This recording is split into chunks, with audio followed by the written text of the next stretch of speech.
The hospital and traveled by royal van to the palace in Prachuap Khiri Khan province. It was their first visit to Klaikangwon in almost 4 years. Massive crowds, many of which had traveled from other provinces, gathered at both Sirat Hospital and along the Royal Motorcade Road in the early morning, hoping for a glimpse of their revered monarch and queen. The king and queen arrived at Klaikangwon Palace at about 6:50 p.m. on Thursday, with well-wishers thronging the streets leading to the palace and chanting "Long live Their Majesties." The Dean of the Faculty of Medicine of Sirat Hospital, Mahidol University, Udom Sinthorn, said yesterday that the general health of the King and Queen has improved considerably. He added that their Majesties are feeling better and wanted to move to Klaikangwon Palace to recuperate and relax. And that wraps up the national headlines for this morning. We'll next take a look at Zimbabwe's vote is deemed a huge farce by the country's main opposition leader, while boycotts against Rolling Stone magazine backfire, and U.S. actress Kate Hudson shares a little-known connection to the British royal family. All in the global segment when we come back. You're listening to Radio Thailand News.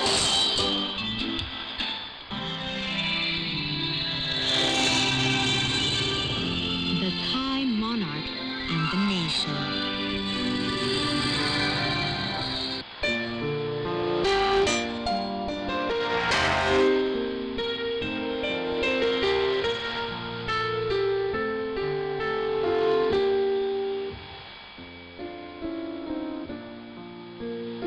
Her Majesty Queen Sirikit of Thailand has always stood by His Majesty the King's side, working actively and tirelessly to share royal missions and activities and improve the life of the people.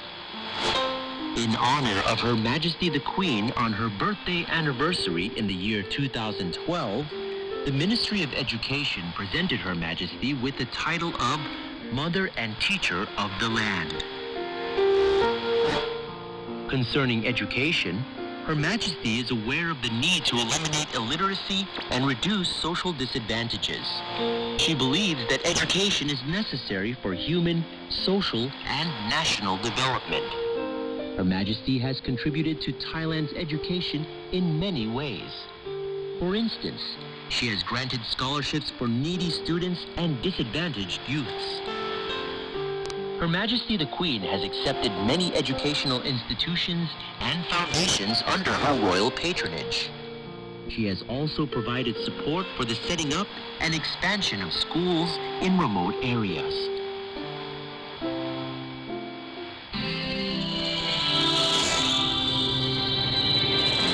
The Thai monarch and the nation.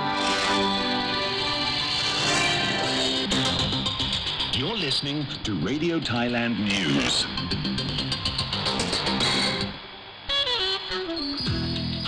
Happiness Thailand Paradise with the Ministry of Tourism and Sports and the Tourism Authority of Thailand.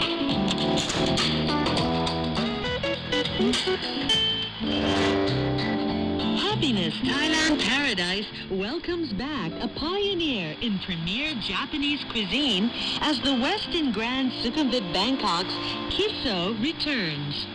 Meaning good news in Japanese, happenings at Kiso are always a cause for celebration, and few events are as grand as a reopening after a major renovation.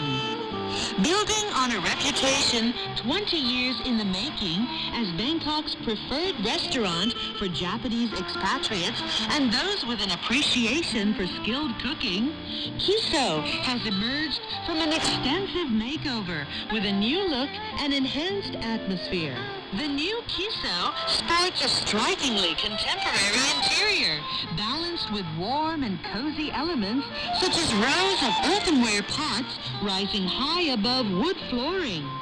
An open kitchen invites diners and enlivens the ambience, which ebbs and flows from a colorful sushi bar to discreet private tatami rooms.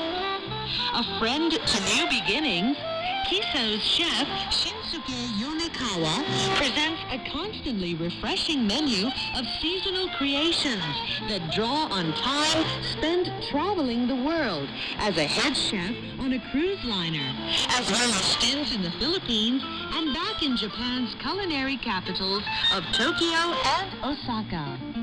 Rejoice at the return of Kiso this July on the 8th floor of the Westin Grand Sukhumvit, Bangkok. For information, call 02-207-8000 or visit worldwideweb.kisobangkok.com.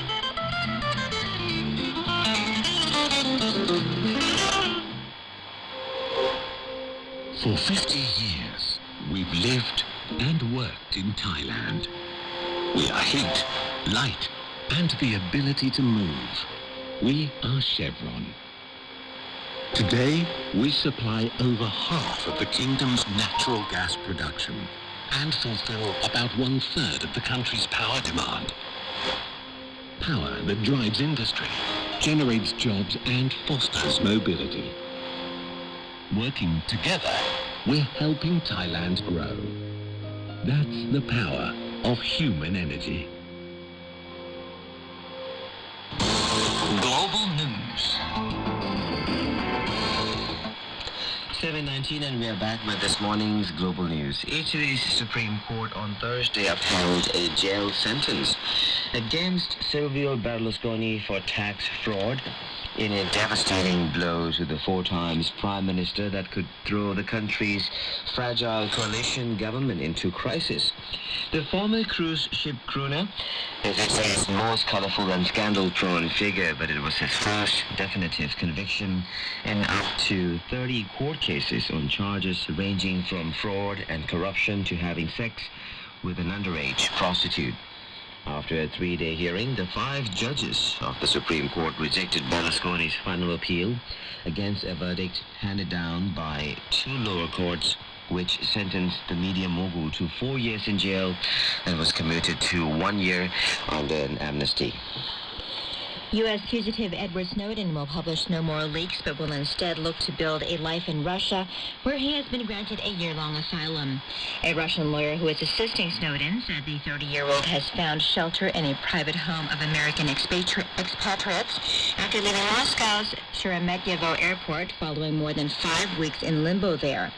Meanwhile, the highly anticipated fall summit between U.S. President Barack Obama and Russian President Vladimir Putin could become a casualty of Moscow's defiant decision to grant temporary asylum to Snowden, which comes after weeks of pressuring and pleading from Washington for his return to face prosecution.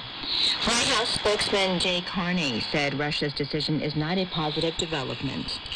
Egypt's army-backed government warned supporters of deposed President Mohamed Morsi on Thursday to abandon their Cairo protest camps, promising them a safe exit if they gave up without a fight. The appeal, made by Interior Ministry spokesman Hani Abdel Latif on state television, followed the government's declaration on Wednesday that it was ready to take action to end 2 weeks of sit-in protests by thousands of Morsi supporters at 2 sites. European Union envoy Bernardino Leon, who has been trying to defuse political tensions on a trip to Cairo, said the EU would not easily accept the use of violence to break up the protest camp, and that such action would have to be explained to the international community.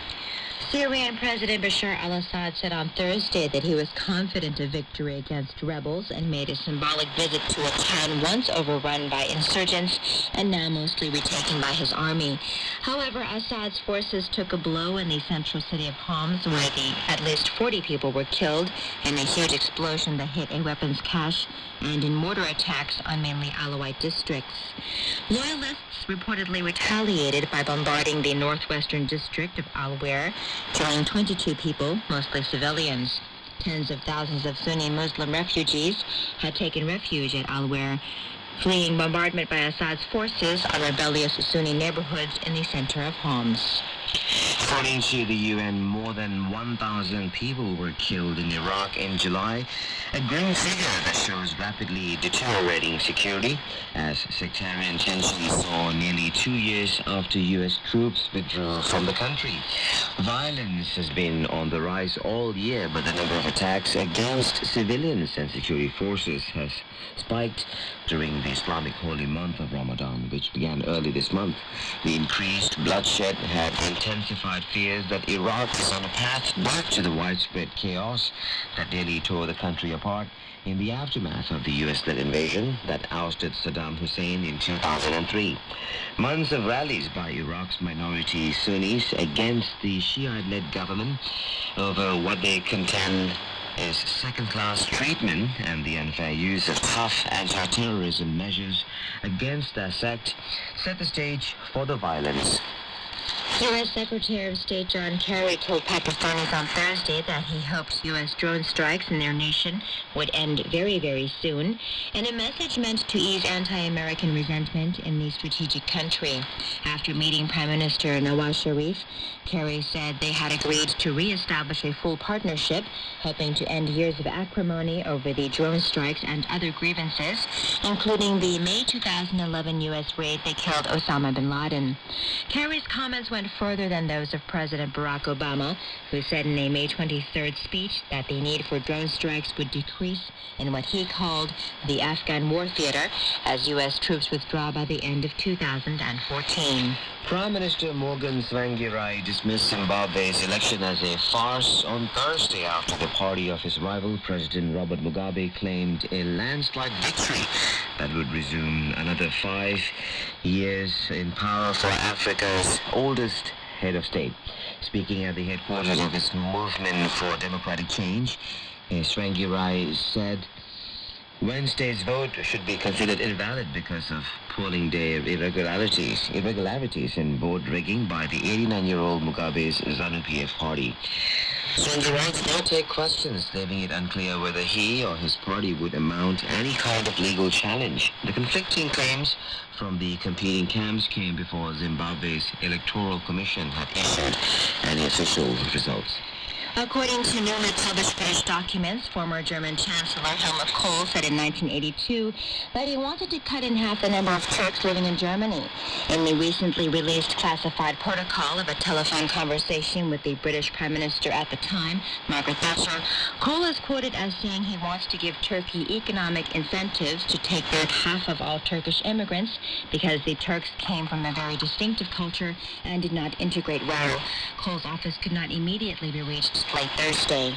Former Kazakh energy minister and head of the pre-nationalized BTA Bank, Mukhtar Abdulayazov, was once a favorite of Kazakhstan's longtime leader as the energy-rich nation emerged from decades of Soviet rule, but turned against his mentor and used his vast wealth to bankroll a nascent opposition. He was granted asylum in Britain, then became a fugitive from the government that had promised to protect him. Wanted by Britain, Kazakhstan, Russia, and Ukraine, Abdulayazov carried a diplomatic passport from the Central African Republic when he was arrested on suspicion of embezzlement at a rented villa in the south of France. French police special forces had asked for backup from aircraft and armored vehicles, fearing a rumored private militia, but there was none. Dressed in shorts and a t-shirt, the former banker, who became one of Kazakhstan's most prominent dissidents, went quietly. Rolling Stone magazine, though widely denounced for featuring a glam shot of Boston bombing suspect Johar Tsarnaev on its August 1st cover, nonetheless came out a winner, with sales of that particular issue soaring and the magazine's profile raised in the crowded media marketplace. Numbers released on Wednesday by Magazine Information Network showed that newsstand sales of the August issue were more than double the monthly average of the past year. The jump came in spite of refusals by retailers to put that particular issue on their shelves, saying the cover photo glamorizes a suspected terrorist. Only 5% of Rolling Stone's circulation comes from single copy sales, but the surge in newsstand sales for the August issue at about 13,000 is a lesson on how, in today's communication-saturated environment, publicity of almost any kind pays. And with that, we conclude our Global News segment for this morning. We still have the Kate Hudson on Royal Baby and the Prince William connection in the LOL when we come back.